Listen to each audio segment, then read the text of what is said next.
So one of my great friends in this world, his name's Rodney. Rodney spent about 20 years in the Navy. And he he's always telling stories about um, life in the Navy, life in the military, but how it translates into civilian life, business life, and there really is a huge overlap. There's a huge overlap. One of the things I take from his stories, from someone who's never been in the military, so I'm not a military guy, never been in the military. Um, it's interesting how from a leadership standpoint, the there's an alignment, and I'm not sure where I got that from, but there's an alignment with the military mindset as he describes it, and my idea of leadership. So I want to share this story. He tells this story. So he rose through the ranks, and he ended up being over 200 some odd people, responsible. Don't want to get into details of it, but responsible is classified. Responsible for um, transporting tanks to places and the logistics of that. So from start to finish, his role was to control that process, oversee, monitor that process. So that was he was placed in a position of leadership. And so I'll get into this particular specific story.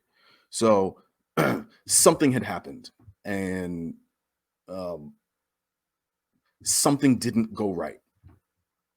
And as he tells it, based on my recollection, I've had a lot of concussions, so maybe it's a little fuzzy, but based on my recollection, it went something like this.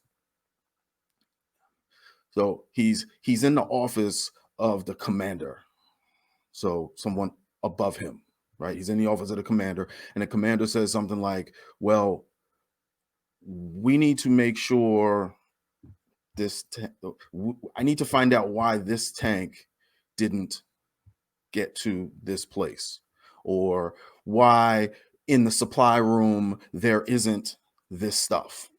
Okay, that's actually what it was. All right, it was a supply issue. So, did you order the supplies for the tanks to make sure that we can have what we need? Yes, sir, I ordered them. Okay, well, where are they? They're not here.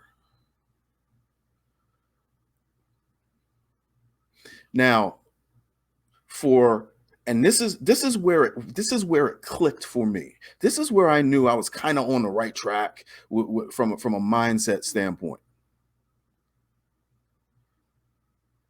The commander's response was something like, "Well, where are they?"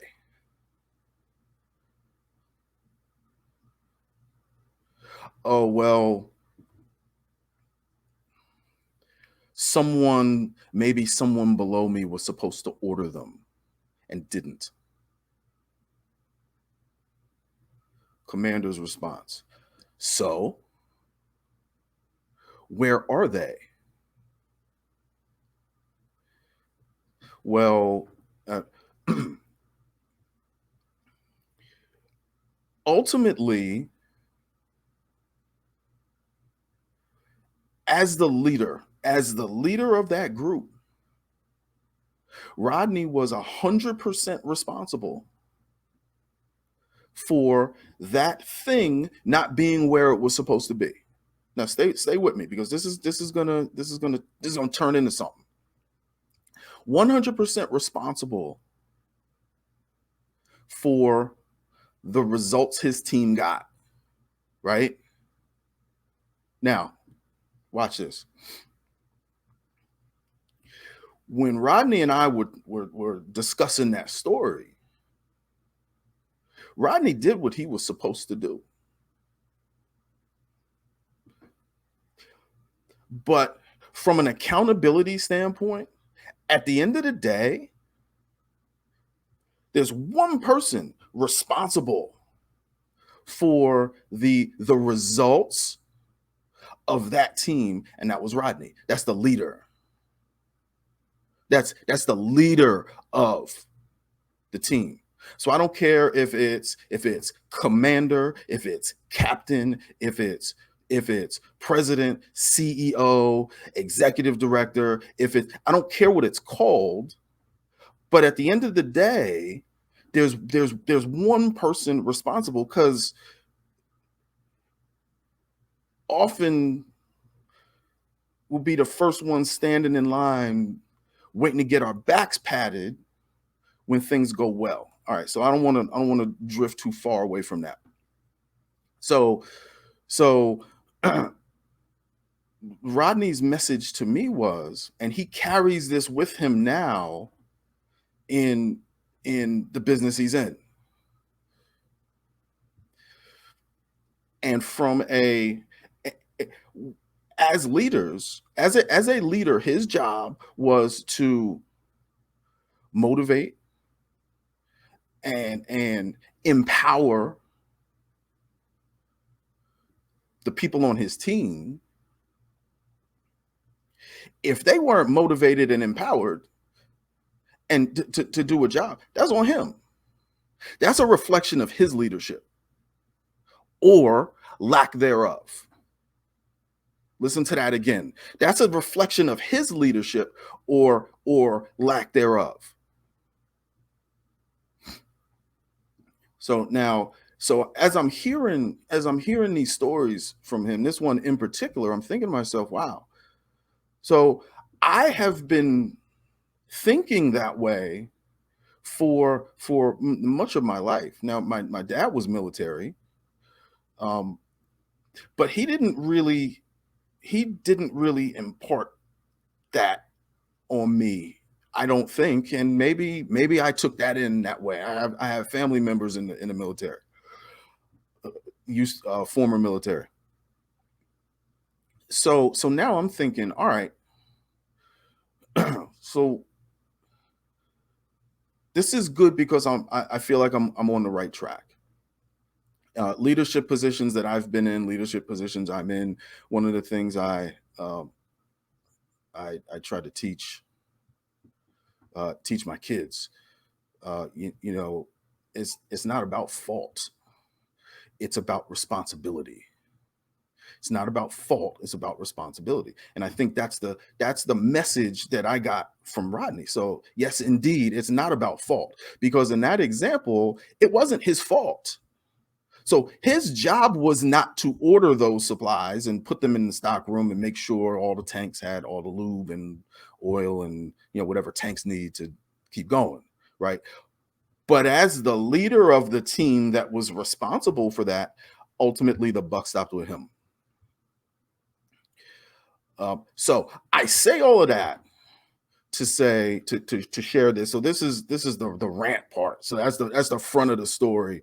The rant part is I have experienced on two separate occasions recently, two unrelated occasions where, and it just absolutely, it is.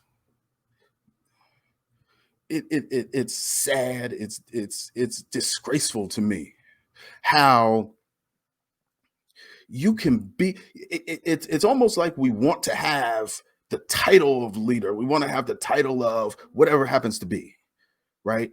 I don't know, CEO, executive, president, managing partner, and we want all of the plaudits that come from that. We want all the accolades. We want to be seen as someone who is powerful, who has clout, and who has, but when it comes to taking daggone responsibility, when things go south, oh my God, it's pathetic.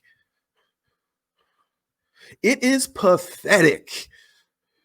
Oh well, the I can't control the what my people do, and I oh well, I did my no, no. No, as leaders of companies, as leaders of organizations, as leaders of families, as leaders of, at the end of the day, the buck's got to stop somewhere. The buck has to stop somewhere. And sometimes, if there's no one above you to hold you accountable, you have to hold yourself accountable.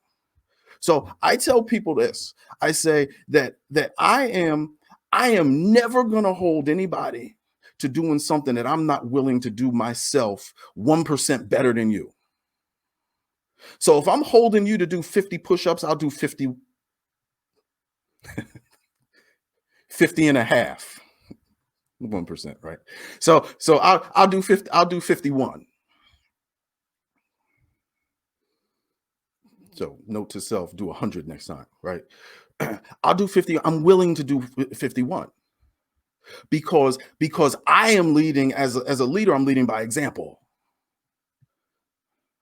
The but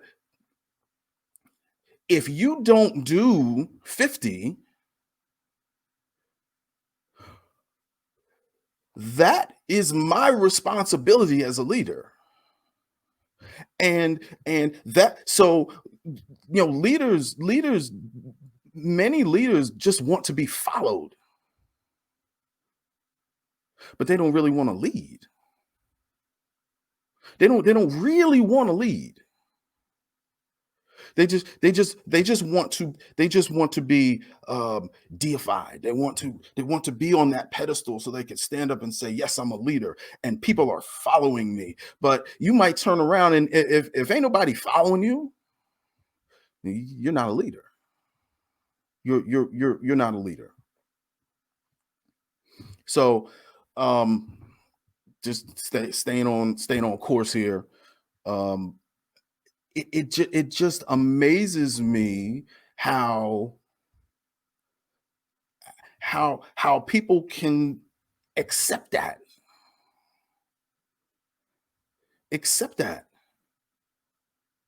So looking at the results of your team, looking at the results, and you just want to, oh well, that's not my fault. That's not my fault.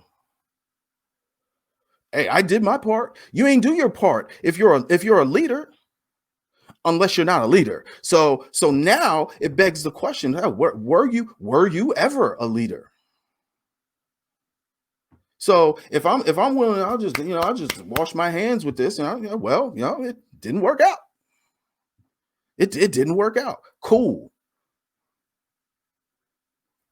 But that's not leadership. I've been leadership positions on sports teams. I think I use sports analogies a lot, and I've been captains on sports teams. I've been a coach. I've been um, as a goalkeeper, especially, taking responsibility for the team. I always knew as a goalkeeper, that you make the big save, you're the goat. You make the big mistake, you're the goat, different goat, right? And you accept that. So maybe that's where it came from. I always accepted that.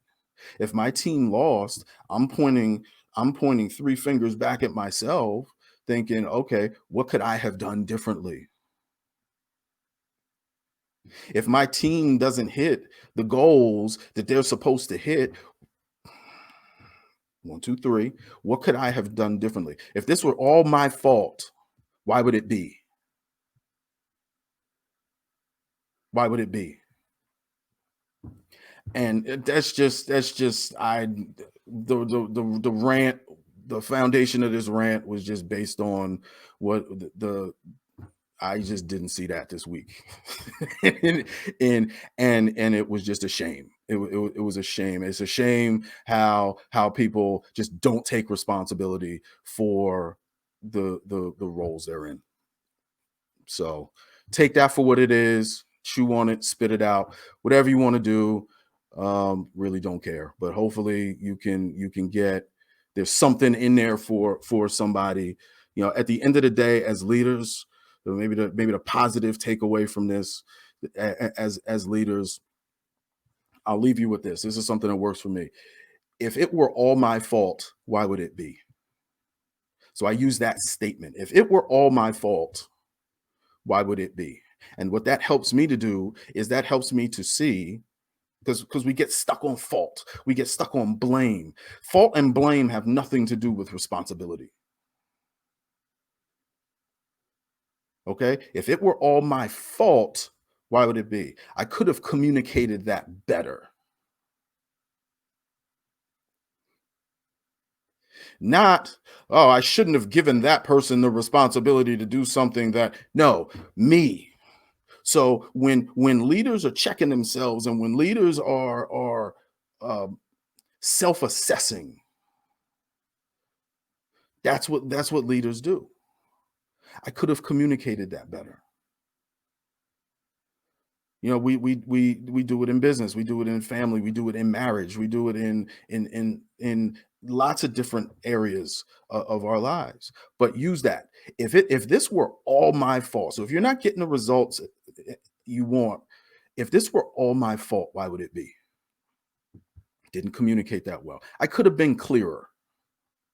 I could have been clearer. That created the misunderstanding. Yeah, I could have. I could. I skirted my responsibility. I tried to delegate something to someone that I should have done myself. I didn't close the loop on something that should have been closed, and then move on. So everything is a lesson. Everything you learn from. And so there's your positive takeaway. Vibrate positively when you're out there today, and be a leader. Be a leader, and lead yourself like you would lead others, and demand, raise the bar. You have to be willing. We have to be willing to do um, what we're requiring others to do. We have to hold ourselves to a we cannot hold others to a standard that we're not willing to hold ourselves to. And if you're dancing around a responsibility, if you're dancing around being held accountable, then you probably shouldn't be leading anything. So hey, have a marvelous day. Hopefully somebody takes something from that. Leave it in the comments. This is being ranted on, all things David Wilson, Fund. This is everywhere, Periscope. So leave comments. I'm interested to know what you think, and we go from there. Have a marvelous day. I will have a marvelous day, and that's it. Another savage rant by David Wilson. Love each other. Peace.